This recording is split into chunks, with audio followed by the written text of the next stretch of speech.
Hello বন্ধুরা, তো কেমন আছো তোমরা সবাই?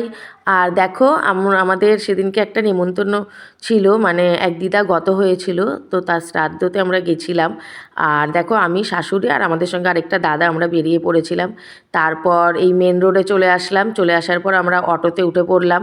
তো অটোতে উঠে দেখো গন্তব্যস্থলে আমরা পৌঁছে যাচ্ছি। তো এই যে এটা ছিল ভেন্যু যেখানে অনুষ্ঠানটা ছিল। তো যাই হোক, ওখানে পৌঁছে যাওয়ার পর আমরা একটু সবাই মিলে বসলাম, বসে একটু কথা বলছিলাম।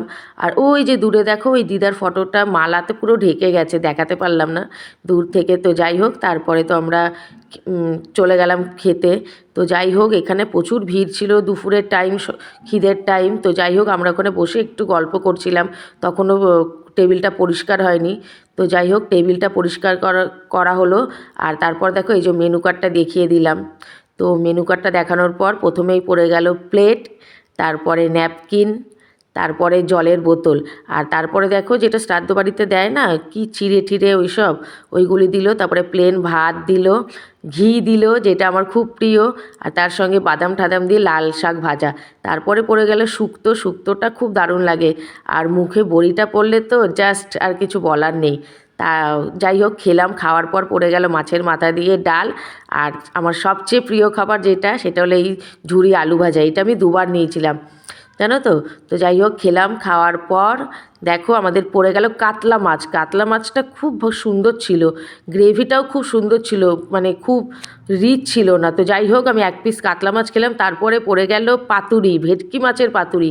আর মাছটা এত ফ্রেশ ছিল, আমি প্রথমে ভাত দিয়ে ওইটা খাওয়ার পর আমি আরেকটা নিলাম।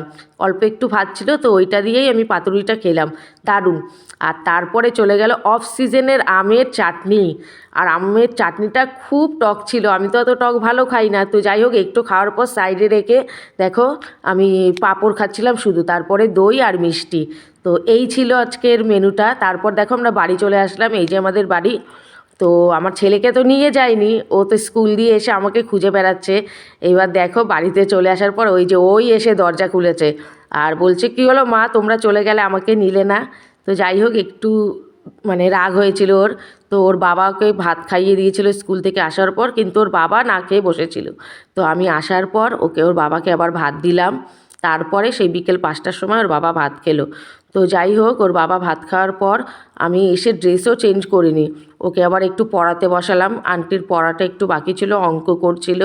তো যাই হোক, ওকে অঙ্ক টঙ্ক করালাম, করিয়ে ওকে রেডি করিয়ে ওকে পড়তে যাবে বলে পুরো রেডি করিয়ে দিলাম, ব্যাগ ট্যাগ গুছিয়ে। আর এই দেখো, এখন পড়তে যাচ্ছে। আবার বলছে টাটা মা। তখন মনটা ভালো হয়ে গেছিলো। চলো টাটা।